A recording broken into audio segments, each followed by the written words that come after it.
My role is to provide one-to-one mentoring and support to young people. This is done on a very case-by-case basis, so there isn't a set menu of what I can do. It may be that they're seeking help with a bit of advice for what the opportunities are out there, so it could be a bit of general careers advice, signposting to training, signposting to different employers. It can also be stuff like CV help with application forms, help with job applications, getting online, getting to grips with the universal job match system, things like that. The support can go a bit further afield as well, so if they did want help to access interviews, if they wanted help with finding their interview venue, help with costs to get to the interview, general interview preparation, etc. The support extends then, so once they are engaged into employment, training or education, the support doesn't stop there. For usually around 6 months after, I will continue to engage just to make sure that that opportunity is sustainable. It's also done so when they move from benefits to employment, paid employment hopefully, then we make sure their move is, I suppose, done as comfortable as possible with the help of citizens, advice workers, etc. So it's a big box of support that can be made available to anyone 16 to 24. It's non-prescriptive, so it's very personal support that I can provide. A lot of tenants and young people that I work with are sometimes quite scared to make the move from possibly being unemployed to actually engaging in education, training or employment. It can sometimes be a bit difficult for them to know what they're entitled to, how much they'll be getting paid, how they'll manage their tenancy, things like that. For this reason, quite often when I do work with people, I always make a referral to citizens advice, just so we both know where they stand. I'm not an expert in benefits advice or housing benefit, things like that, so I always like to make the referral just so when we are looking at opportunities, we know exactly where they stand.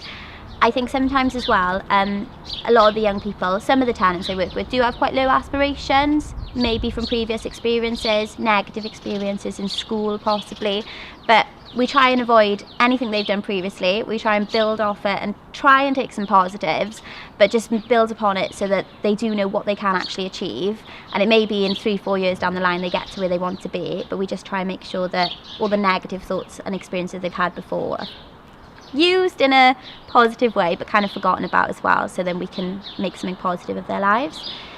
I think budgeting can be quite a big issue with some people. We have a financial and digital officer who can help them with basic benefit and budgeting advice, but again we quite often make a referral to citizens advice just so they do know exactly where they stand, and if there's any further intensive work to do with budgeting and benefit advice, then they can take that on with them as well.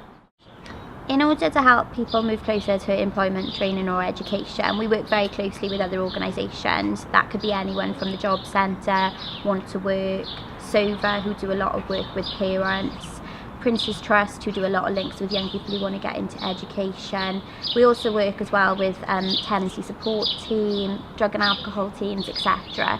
So even if somebody isn't quite, I suppose even if they don't understand themselves what actual support they need, come in for a chat. There might be an agency that we know of that they don't know of, that we can just initially link up for a casual chat, and then hopefully some benefit will come out of it. There are lots of organisations which it's very difficult to know exactly what all of them do, so yeah, I would encourage anyone who may have issues going on, it could be well worth them having a general chat with Citizens Advice, for example. But yeah, there's definitely a lot of other organisations who we're in touch with who we could signpost that young person to. I think if there's anyone interested in making that jump into employment, training or education, then please get in touch. I usually set about with having an informal chat with the young person, just so they can generally find out exactly what sort of help I can give them, and just so I can get a bit more information about that young person or young tenant. It might be a bit scary to some people. We've got general work clubs that people can pop into, and that's a free drop-in session. Or if they want to make a direct appointment with me, then get in touch and I'm sure I can help them in some way.